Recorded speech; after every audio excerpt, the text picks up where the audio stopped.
So, Roman, you have such, I'm going to butcher this word, but you have such ebullience for speaking. It's very tangible because you are constantly putting yourself out there and speaking as much as you possibly can. And as Tamara said earlier, I see a really big difference in your speaking. And I think if you continue doing that, you're going to go very far. So I just wanted to start off with that.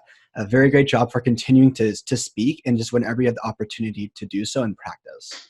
To your actual speech, I want to say that some of the great things that I saw were that it was incredibly structured. You had a fantastic intro letting us know what we're going to hear and what you're going to talk about. The body had all the information, and then your conclusion kind of wrapped everything up. So your structure was great. Great job with actually kind of figuring that out and doing that. You had a lot of really great hand gestures. I really liked that they were very helpful. You used the first thing I want to talk about, the second thing I want to talk about, the third. And that helps a lot, I think, especially with these virtual meetings. So nice job using your hand gestures. And something that I really liked, and I think that you should start trying to pluck a little bit more inside of your speeches, is your humor. You're a very funny guy, and you have a very great sense of humor. So I think by adding that into your speeches more often, you're going to get more buy-in from the audience.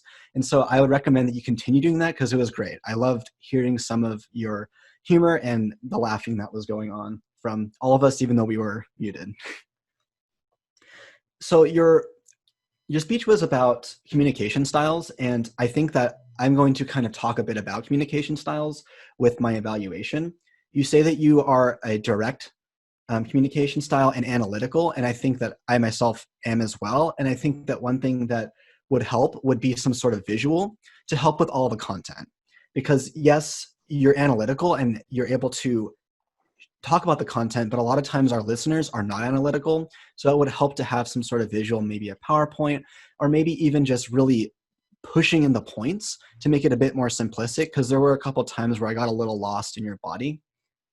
Some areas of improvement, I think that by slowing down your speech a bit, that would also help, especially if you're talking about something technical.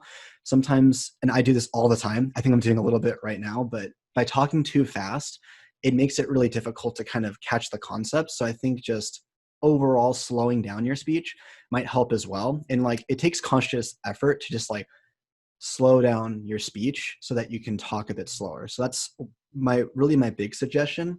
And one way to challenge yourself, and I feel like a lot of us are not doing it, is to please just stand up and move your camera, whatever you have to do.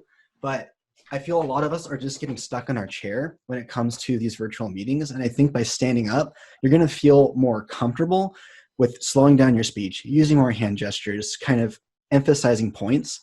So I would really challenge you for your next speech, get out of your comfort zone and try standing up. It may not work great. It's not going to align with the technical setup that you have, but I would say try it and see how it goes. But again, overall, I'm seeing great improvement. I think that you should continue doing more speeches and just continuing to take some of the feedback. And it's going to be amazing in the next couple of months to see where you're going to be going. Thank you.